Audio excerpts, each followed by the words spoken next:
July 1944. The Courland Peninsula lay shrouded in a heavy, oppressive fog, its dense forests and muddy trenches echoing with the distant rumble of artillery. The Courland Pocket, as it had come to be known, was more than just a geographical location, it was a prison. Army Group north of Nazi Germany and the Reichskommissariat Ostland were trapped, surrounded by the relentless Red Army. Here, survival was a daily battle against both the enemy and the elements. The soldiers, a mix of German infantrymen and Estonian volunteers, huddled together in the damp, freezing trenches. Their faces were gaunt, eyes hollowed by fatigue and fear. The once pristine uniforms were now tattered and stained, hanging off their emaciated frames like ghosts of their former selves. Each man was a silent testament to the horrors they had witnessed and endured. In one particularly deep trench, a small group of soldiers gathered around a makeshift stove. The weak flames flickered against the night, casting long, distorted shadows on the earthen walls. The air was thick with the acrid smell of burning wood mixed with the stench of unwashed bodies and the metallic tang of blood. It was a smell they had grown accustomed to, a grim reminder of the precariousness of their existence. Heinrich, a young German soldier barely out of his teens, stared into the fire, his mind a whirl of dark thoughts. He had left home with dreams of glory and heroism, but those dreams had long since turned to ashes. The endless days and nights of combat had worn him down, eroding his spirit like water on stone. He glanced at the men around him, seeing his own despair mirrored in their eyes. Next to him sat Oskar, an Estonian volunteer who had joined the fight to protect his homeland from Soviet occupation. Oskar's hands trembled as he tried to warm them by the fire, the fingers blackened from frostbite. He had a family waiting for him, a wife and a young daughter, but as each day passed, the hope of ever seeing them again grew fainter.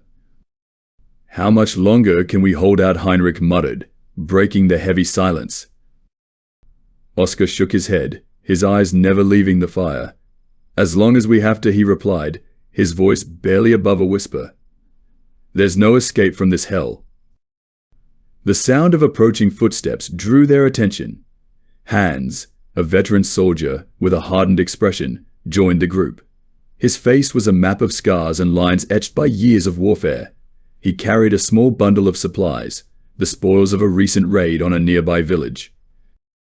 "Managed to find some potatoes," Hans said, unwrapping the cloth to reveal a few withered vegetables. "It's not much, but it'll keep us going." The men took the potatoes with murmured thanks, their hunger overriding any sense of pride. As they ate, the conversation turned to the ever-present danger that surrounded them. "The Russians are getting closer every day," Hans said, his voice low and urgent. "We need to stay alert. They could launch an attack at any moment." Heinrich nodded, but his mind was elsewhere. The constant fear and the brutal conditions were taking their toll. He had seen men driven to madness, others to desperate acts of self-preservation. The thought gnawed at him, a dark temptation whispering in the back of his mind. As the night wore on, the men tried to find some semblance of rest. They huddled together for warmth, their bodies shivering despite the layers of clothing and blankets.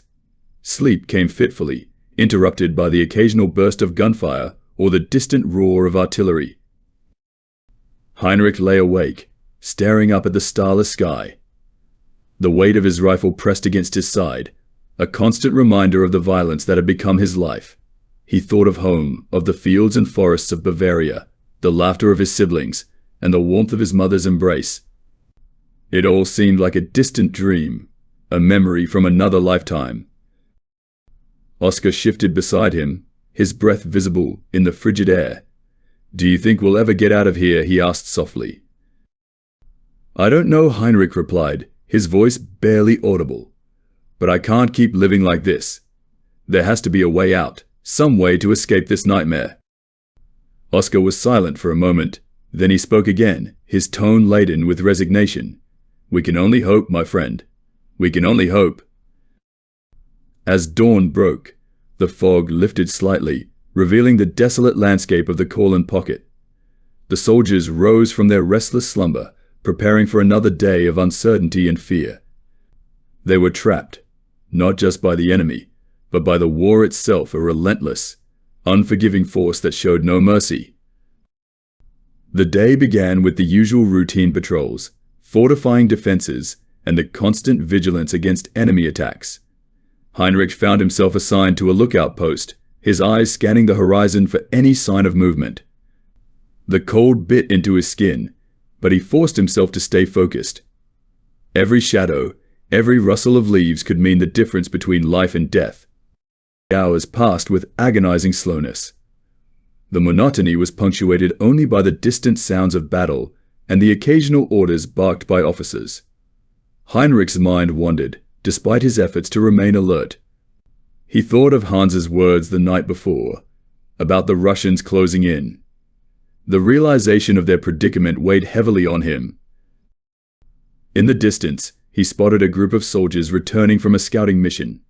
Their faces were grim, their bodies hunched with exhaustion. Among them was Klaus, a fellow soldier and a friend. Heinrich watched as Klaus approached, his steps faltering, a haunted look in his eyes. "What did you see out there?" Heinrich asked as Klaus reached the post. Klaus shook his head, his expression one of despair. "It's worse than we thought. The Russians have reinforced their positions. There's no way through." The words hung in the air, heavy with finality. Heinrich felt a sinking feeling in his chest. The hope of escape, already faint, seemed to vanish entirely. They were truly trapped, with no way out but death or surrender.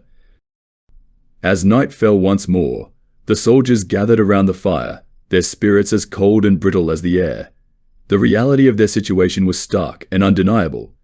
Each man grappled with his own fears and doubts, the weight of their predicament pressing down on them. Hans, ever the pragmatist, spoke up. "We need to be prepared for the worst.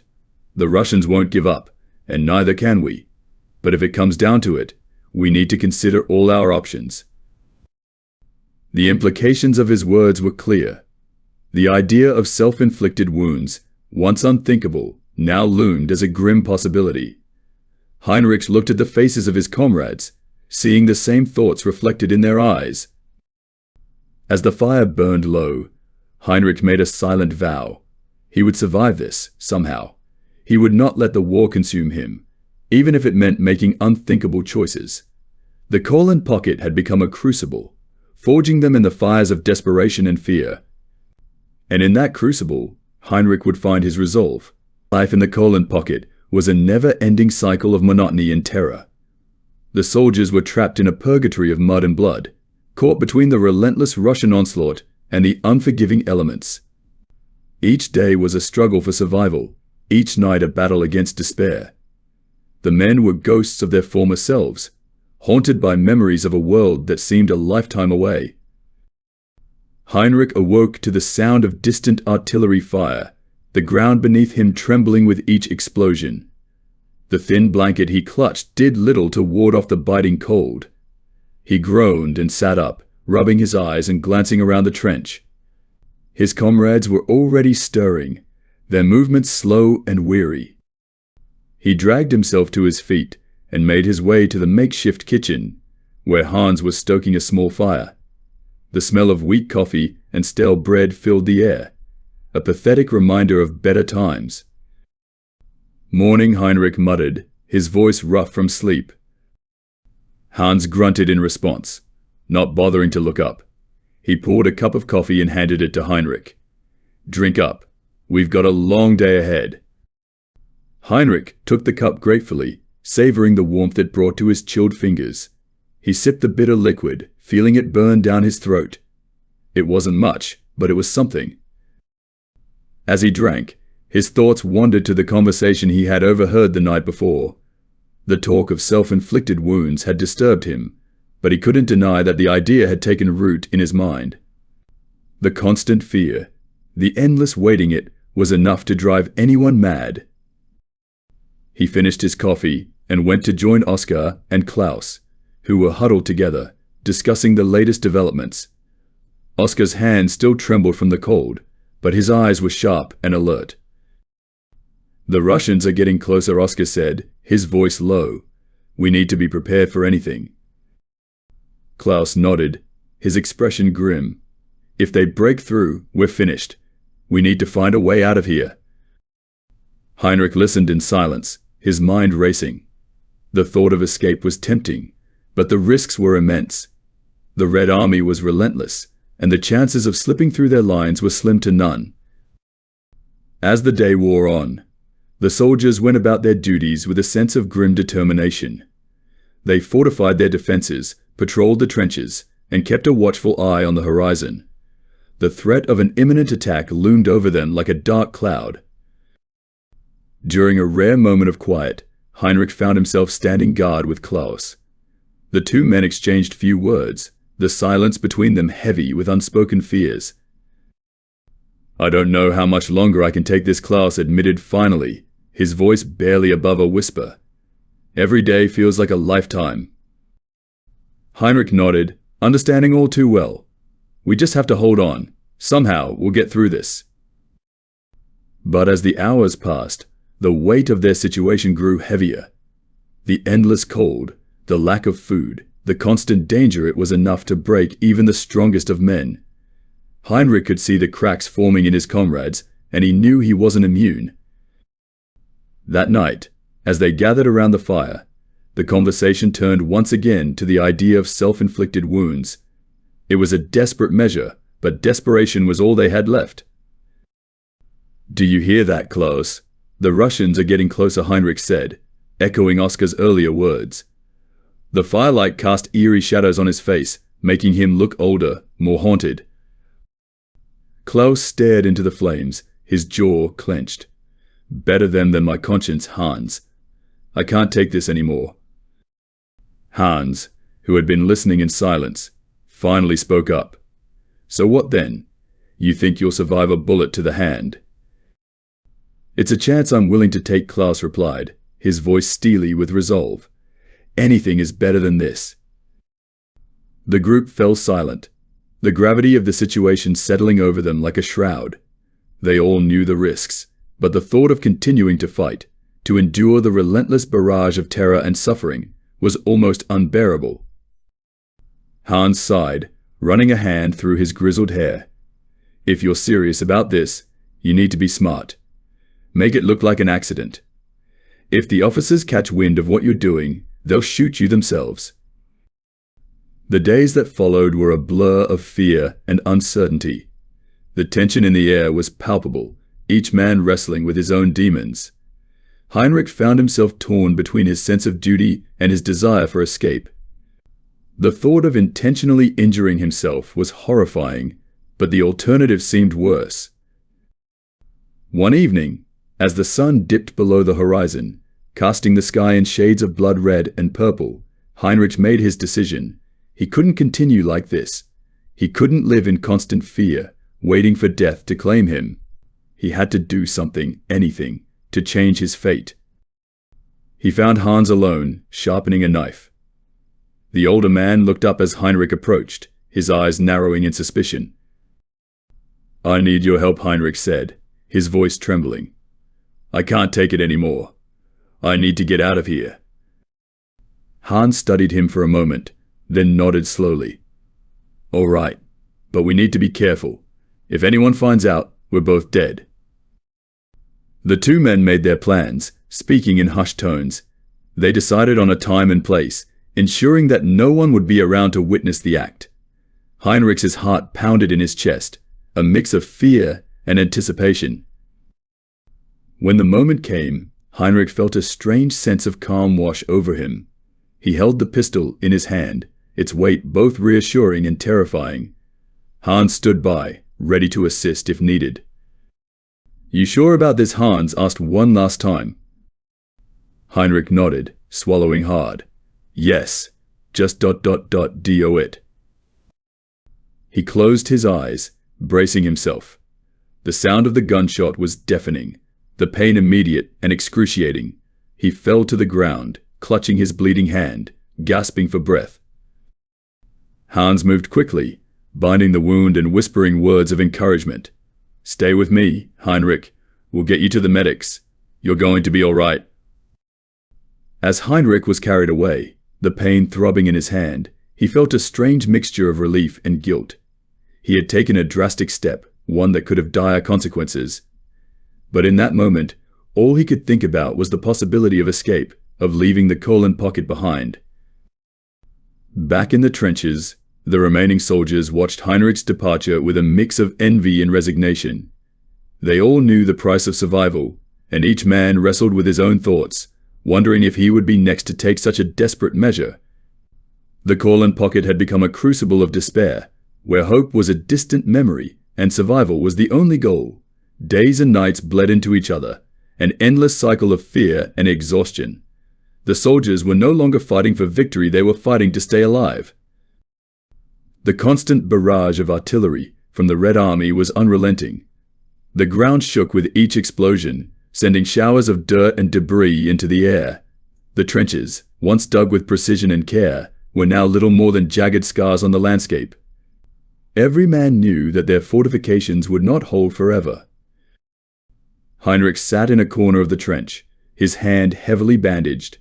The pain was a constant, throbbing reminder of his desperate act. He had been taken to the medical tent, where the doctors had patched him up and sent him back to the front lines. There was no rest for the weary in this hellish place. The officers were growing suspicious. Too many soldiers were returning with self-inflicted wounds, and the command structure was beginning to crumble under the weight of mistrust. Patrols were increased, and the threat of court-martial hung over every man like a dark cloud. One morning, as the pale light of dawn filtered through the dense fog, Heinrich found himself on patrol with Hans and a few other soldiers. The air was thick with tension, each man wary of the other. The cold bit into their skin, and the mud sucked at their boots with every step. Hans, ever the pragmatist, kept his eyes on the horizon. "Stay sharp," he muttered. "The Russians could be anywhere." Heinrich nodded, his mind racing. He couldn't shake the feeling that they were being watched, that every shadow concealed an enemy ready to strike. The thought of returning to the trenches, to the endless waiting and the constant danger, was almost unbearable.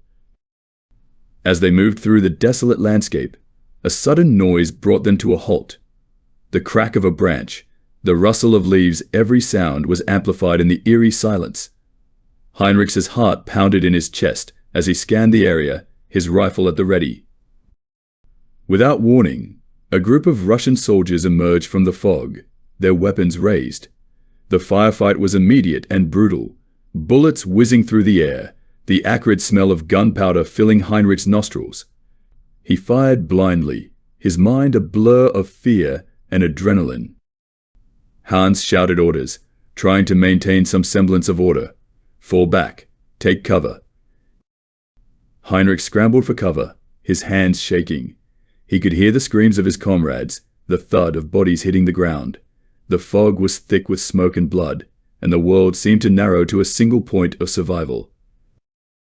In the chaos, Heinrich saw Klaus fall, clutching his chest. The sight of his friend crumpling to the ground sent a jolt of terror through him. He wanted to help, to drag Klaus to safety, but the overwhelming sense of self-preservation held him back. The instinct to survive, to keep moving, was stronger than any bond of friendship. The skirmish ended as abruptly as it had begun. The Russian soldiers retreated into the fog, leaving behind a scene of devastation. Heinrich crawled over to Klaus, his breath coming in ragged gasps. Klaus was still alive, but barely. Blood soaked his uniform, his eyes glazed with pain. "Hang on," Klaus Heinrich whispered, his voice breaking. "We'll get you out of here." Klaus managed a weak smile. Don't worry about me," he rasped. "Just get out." Hans appeared beside them, his face set in a grim mask. "We need to move," he said, his voice flat. "The Russians will be back." Heinrich nodded, his heart heavy. He knew Klaus was right, staying here would only lead to more death. With one last look at his friend, he stood up and followed Hans, the weight of guilt pressing down on him. Back in the trenches, the atmosphere was tense. The surviving soldiers were silent, their eyes hollow. The suspicion among them had reached a breaking point. Every man was a potential threat, every injury a potential ruse. Heinrich found himself alone, the pain in his hand a dull throb. He couldn't stop thinking about Klaus, about the decision he had made to leave him behind. The guilt gnawed at him, a constant reminder of his failure. That night, as he lay in his bunk, Heinrich's thoughts turned dark. He couldn't continue like this. The fear, the guilt, the endless fighting, it was too much to bear. He needed a way out, a way to escape this nightmare. The idea of self-inflicted wounds had been circulating among the men for weeks, but now it seemed like the only option. Heinrich's hand throbbed with pain, a reminder of the desperate act he had already committed. He knew the risks, but he couldn't see any other way. The next day, Heinrich confided in Hans. "I can't do this anymore," he said, his voice barely above a whisper. "I need to get out of here." Hans looked at him, his eyes filled with understanding and resignation. "I know," he said quietly, "but we need to be careful. The officers are watching us." They made a plan, speaking in hushed tones. Heinrich would wait for the right moment, when the patrols were light and the officers were distracted. He would make it look like an accident, a fall in the trenches, anything to avoid suspicion. As the days passed, the tension in the air grew thicker. The soldiers were on edge, their nerves frayed. The sound of artillery was a constant backdrop, a reminder of the danger that surrounded them. Heinrich could feel himself reaching his breaking point. One evening, as the sun set behind the jagged trees, casting long shadows over the trench, Heinrich made his move. He had chosen a secluded spot, away from prying eyes. He held the pistol in his good hand, his heart pounding in his chest. He took a deep breath, steeling himself. The thought of the pain, the consequences, made him hesitate, but the fear of continuing, of living in this hell, was stronger. He closed his eyes and pulled the trigger. The pain was immediate and blinding. Heinrich fell to the ground, clutching his leg, gasping for breath. He could hear shouts, the sound of running footsteps. Hans was there in an instant, his face a mask of concern. "Stay with me, Heinrich," he said, his voice urgent. "We'll get you to the medics. You're going to be all right." As Heinrich was carried away, the pain throbbing in his leg, he felt a strange mixture of relief and guilt. He had taken a drastic step, one that could have dire consequences. But in that moment, all he could think about was the possibility of escape, of leaving the Courland Pocket behind. Back in the trenches, the remaining soldiers watched Heinrich's departure with a mix of envy and resignation. They all knew the price of survival, and each man wrestled with his own thoughts, wondering if he would be next to take such a desperate measure. The days following Heinrich's desperate act were marked by an unsettling stillness. The constant drone of artillery and the sporadic bursts of gunfire had become background noise, blending into the oppressive silence that hung over the Courland Pocket. The soldiers moved like shadows, their eyes hollow, their expressions guarded. Heinrich lay in the medical tent, his leg heavily bandaged.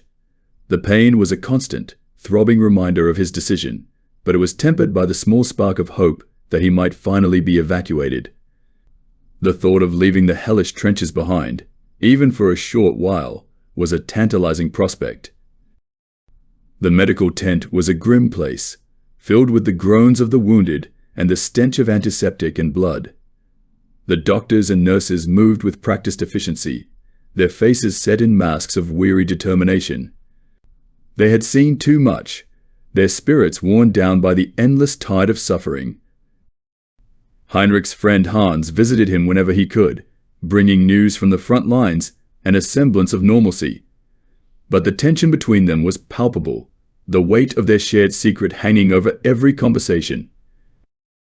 "You're lucky to be out of there," Hans said one evening, his voice low.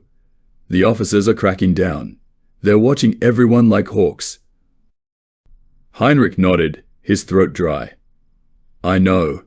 I just hope they believe it was an accident." Hans glanced around to make sure no one was listening, then leaned in closer. "They have no reason not to. Just stick to the story. and you'll be fine." But despite Hans's reassurances, Heinrich couldn't shake the feeling of impending doom. The suspicion among the soldiers was growing, fueled by whispers and paranoia. Every injury was scrutinized, every soldier's actions questioned. The officers had made it clear that any hint of self-inflicted wounds would be met with severe punishment. One afternoon, as Heinrich lay in his cot, he overheard a conversation between two soldiers in the next bed. They spoke in hushed tones, but the fear in their voices was unmistakable. "I heard they're planning to make an example of someone," one of them said. "They want to show us what happens if we try to escape." The other soldier cursed under his breath. "Who? Do they know?" "No names yet. But they're watching everyone. They're bound to find someone." The words sent a chill down Heinrich's spine. He knew that if the officers discovered the truth, he would be the one they made an example of. The thought of being court-martialed, or worse, sent back to the front lines, filled him with a cold dread. As the days dragged on, the atmosphere in the medical tent grew more tense. The soldiers were jumpy, their nerves frayed. Fights broke out over the smallest provocations, and the medics struggled to maintain order. The constant threat of an enemy attack only added to the anxiety. One night, as Heinrich lay awake, staring at the canvas roof of the tent, he heard footsteps approaching. He tensed, his heart pounding. The footsteps stopped outside his cot, and a familiar voice spoke softly. "Heinrich, it's me." He turned his head to see Oscar standing there, his face etched with worry. "Oscar, what are you doing here?" Oscar glanced around nervously before sitting down beside Heinrich. "I had to see you. Things are getting worse out there. The officers are becoming more aggressive. They're interrogating anyone they suspect." Heinrich swallowed hard. "Do they know about me?" "I don't think so," Oscar replied. "But you need to be careful. They're looking for someone to blame. They want to send a message." The fear in Oscar's eyes mirrored Heinrich's own. They were both trapped in a web of suspicion and desperation with no clear way out. As the weeks passed, the pressure continued to mount. The soldiers in the trenches grew more paranoid, their trust in each other eroding. The officers' crackdowns became more frequent and brutal. Anyone suspected of malingering or self-inflicted wounds was subjected to harsh interrogations and public punishments. Heinrich's wounds slowly healed, but his time in the medical tent was running out. He knew that he would soon be sent back to the front lines, back to the nightmare of the Courland Pocket. The thought filled him with a deep, gnawing dread. One day, as Heinrich was being examined by a doctor, the tent flap opened, and an officer strode in. His uniform was crisp, his expression stern. He scanned the room, his eyes settling on Heinrich. "Soldier," the officer barked, "you're coming with me." Heinrich's heart raced as he followed the officer outside.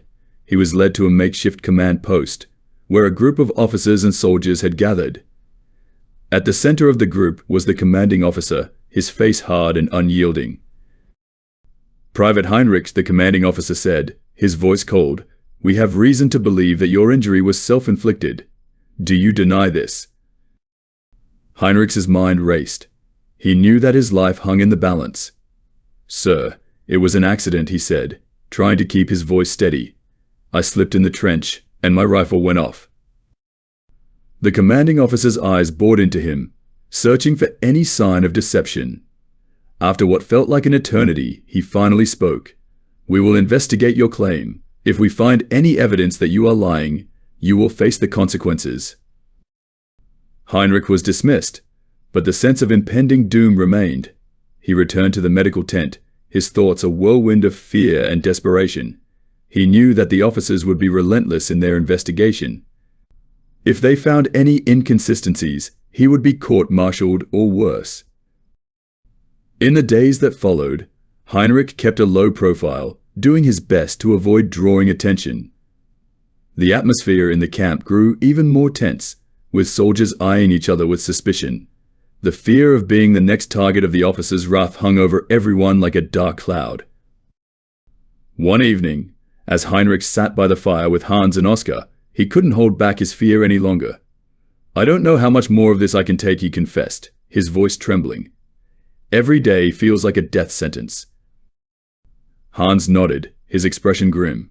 "We're all feeling it, Heinrich, but we have to stay strong. If they see us breaking, they'll pounce." Oskar placed a hand on Heinrich's shoulder. "We'll get through this somehow. Just stick to the story, and don't give them any reason to doubt you." But despite their reassurances, Heinrich's anxiety continued to grow. The constant threat of discovery, the endless tension, was pushing him to the brink. He felt like he was walking a tightrope with no safety net below. One night, as he lay in his cot, sleep eluding him, he made a decision. He couldn't continue living in fear. He had to find a way out, even if it meant risking everything. The next day, he sought out Hans and Oskar. "I've made up my mind," he said, his voice steady. "I'm going to escape." Hans and Oskar exchanged worried glances. "Heinrich, that's incredibly dangerous," Hans said. "If you're caught, they'll kill you." "I know," Heinrich replied, "but I can't stay here any longer. I'd rather take my chances out there than continue living in this nightmare." Oskar sighed, rubbing his temples. "All right, if you're serious about this, we'll help you. But you need to be smart. We'll plan carefully and make sure you have everything you need." Over the next few days, they worked in secret, gathering supplies and planning Heinrich's escape. They chose a night when the fog was thick, hoping it would provide enough cover for him to slip through the lines. On the night of the escape, Heinrich felt a mix of fear and determination. He said his goodbyes to Hans and Oskar, his heart heavy. "Thank you, both of you. I'll never forget this." "Be careful," Heinrich Hans said, gripping his shoulder. "And if you make it out, find a way to let us know." Oskar nodded, his eyes filled with concern. "Good luck, my friend. We'll be praying for you." With one last look at his comrades, Heinrich slipped into the night, the fog wrapping around him like a shroud. He moved cautiously, every sound amplified in the silence. His heart pounded in his chest, the fear of discovery driving him forward. As he approached the edge of the camp, he paused, listening for any sign of movement. The tension was almost unbearable, but he forced himself to stay calm. He waited for what felt like an eternity, then continued on, slipping past the sentries and into the darkness. The journey was perilous, the terrain treacherous. Heinrich stumbled through the fog, his senses on high alert.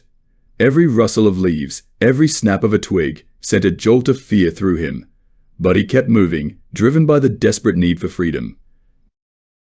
Hours passed, the fog slowly lifting as dawn approached. Heinrich knew he had to find shelter, a place to rest and regroup. He stumbled upon an abandoned farmhouse, its windows shattered, its walls scorched. It was a grim reminder of the war's devastation, but it offered a temporary refuge. He slipped inside, collapsing onto the floor. The exhaustion hit him like a wave, and he struggled to stay awake. But he knew he couldn't afford. The abandoned farmhouse was a haunting reminder of the war's reach. Its walls, charred and cracked, seemed to whisper tales of loss and ruin. Heinrich slumped against the cold, dusty floor, the weight of his escape pressing down on him. His breaths were ragged, each inhale a reminder of the perilous journey that had brought him here. The faint light of dawn filtered through the broken windows, casting long shadows that danced across the room. For a moment, Heinrich allowed himself to close his eyes. The pain in his leg was a constant, throbbing presence, a grim reminder of the sacrifice he had made. Despite the exhaustion, his mind raced. He knew that staying in the farmhouse was not an option. The Red Army patrols were thorough, and it was only a matter of time before they swept through the area. He had to keep moving. His thoughts turned to Hans and Oskar. Their faces, etched with worry and determination, flashed before him. They had risked everything to help him, and the guilt of leaving them behind gnawed at him. But he knew that his presence in the trenches would only endanger them further. They were safer without him, or so he told himself. Heinrich forced himself to stand, wincing as pain shot through his leg. He needed to find supplies, something to eat, and a plan. The farmhouse, though abandoned, might still hold remnants of its previous occupants' lives. He moved cautiously, searching through the debris. His hands brushed against broken furniture, shattered glass, and old, forgotten belongings. In a small cupboard, he found a tin of preserved meat and a canteen of water. It wasn't much, but it would sustain him for a while. He ate quickly, the food tasteless but necessary. As he drank from the canteen, his mind wandered to the next steps. The forests to the south might offer some cover, and if he could reach the coast, perhaps he could find a way to escape by sea. Heinrich knew the risks. The forests were teeming with both Russian patrols and deserters, each as dangerous as the other. The coast, heavily guarded, was a distant hope, but hope was all he had left. He made his way to the farmhouse's second floor, where he found a small room with a window overlooking the countryside. From there, he could see the sprawling forest in the distance, a dark, forbidding expanse that seemed to stretch endlessly. It was his only chance. As he prepared to leave, Heinrich's thoughts drifted back to the trenches, to the faces of his comrades, their eyes filled with suspicion and desperation. He wondered how many of them would make it out, how many would succumb to the unrelenting pressure. He couldn't save them, but he could honor their memory by surviving. Heinrich descended the stairs, his resolve hardening with each step. He would not go back. He would not allow himself to be dragged back into the maw of the Courland Pocket. The decision had been made, and there was no turning back. He slipped out of the farmhouse, the morning light casting a pale glow over the landscape. The air was crisp, the silence heavy.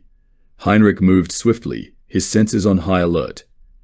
Every sound, every rustle of leaves sent a jolt of adrenaline through his body. He knew that one misstep could mean death.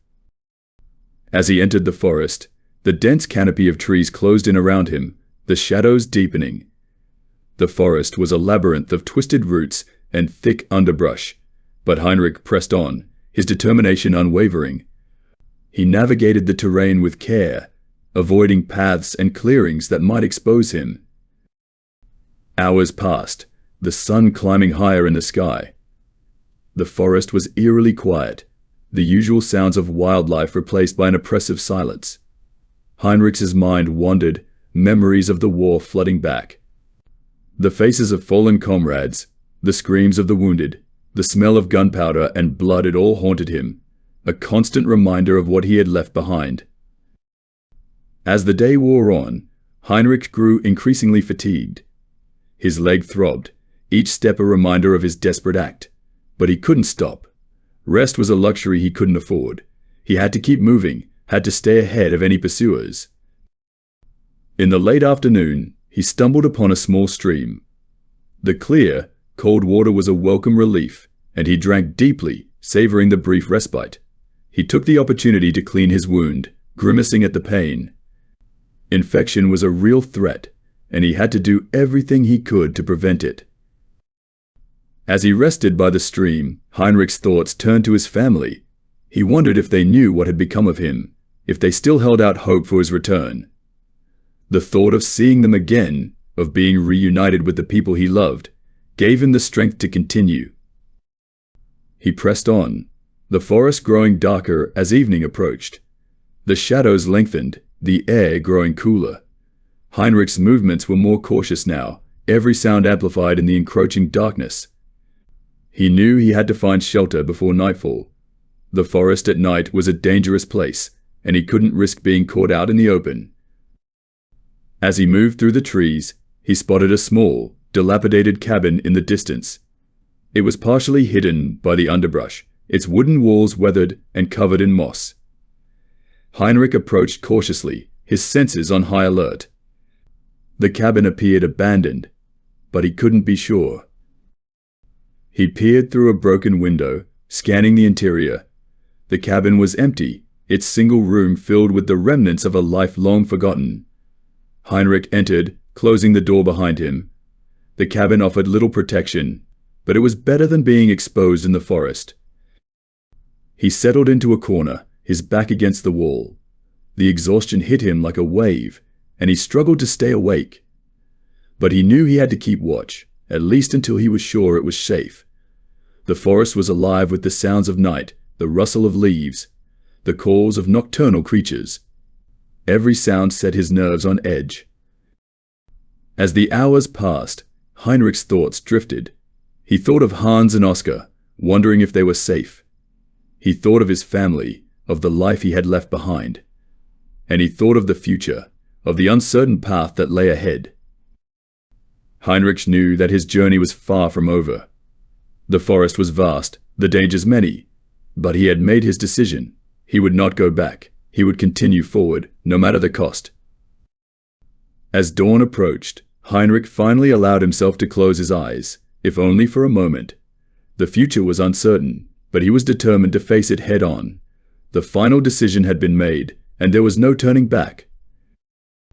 In the quiet of the forest, Heinrich's resolve hardened. He would survive. He would find a way to escape the war, to return to the life he had lost. And in the end, he would honor the memory of those who had fallen, those who had helped him on his journey. The road ahead was long and fraught with danger, but Heinrich was ready to face it. The final decision had been made, and with it, a glimmer of hope in the darkness. The early morning light filtered through the cracks in the cabin walls, casting delicate patterns of gold and shadow across the floor. Heinrich stirred, the unfamiliar, cold comfort of the cabin a harsh contrast to the unrelenting hardship he had endured.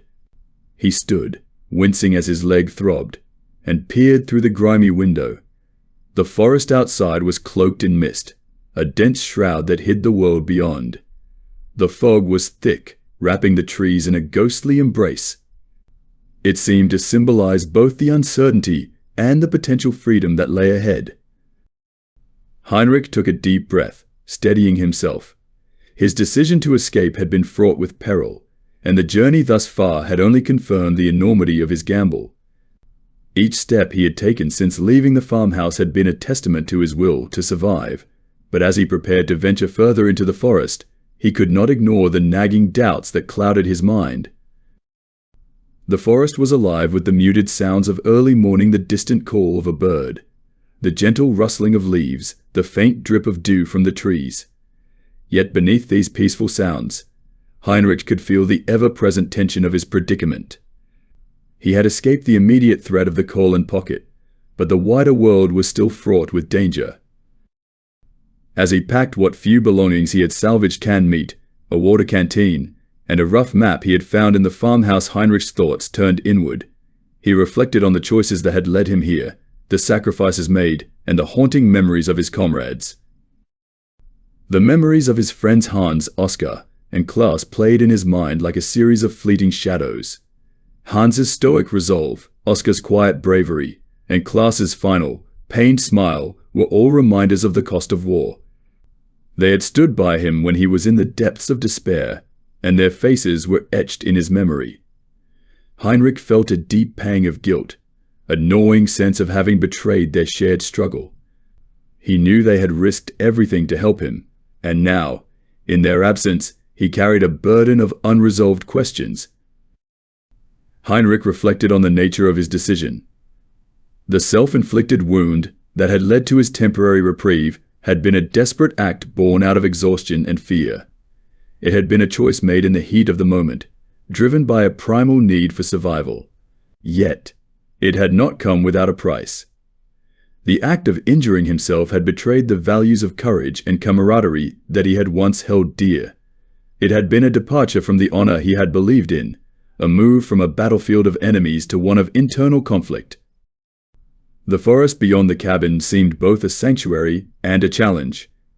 It offered him a chance to evade capture, but it also presented a new set of trials. The terrain was unforgiving, and the threat of discovery by Russian patrols or other dangers lurking in the wilderness was ever present. The prospect of finding a way to the coast, to freedom and safety, was a beacon of hope, but the path was fraught with uncertainty. Heinrich moved cautiously through the forest. Every rustle and snap of a twig heightened his senses. His thoughts wandered to the broader implications of his escape. What would life be like beyond the confines of the Courland Pocket? What kind of world awaited him once he left the shadows of war behind? He envisioned a return to normalcy, to a life unburdened by the horrors of combat. Yet he knew that the scars of his experience would remain. As he traversed the forest, Heinrich encountered various obstacles: dense thickets, treacherous terrain, and occasional signs of recent activity, perhaps patrols or other refugees. Each challenge was met with a mix of caution and determination. He had learned to navigate the world with a blend of hope and realism, understanding that survival required not just physical endurance but mental resilience as well. Days passed, and Heinrich's journey through the forest grew increasingly arduous. The fog eventually lifted, revealing a landscape of rolling hills and distant glimpses of the coastline. His goal was now within reach, but the final leg of the journey would be the most perilous.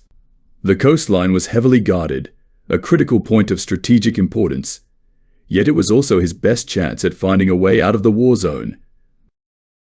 With every step towards the coast, Heinrich felt a mixture of apprehension and resolve.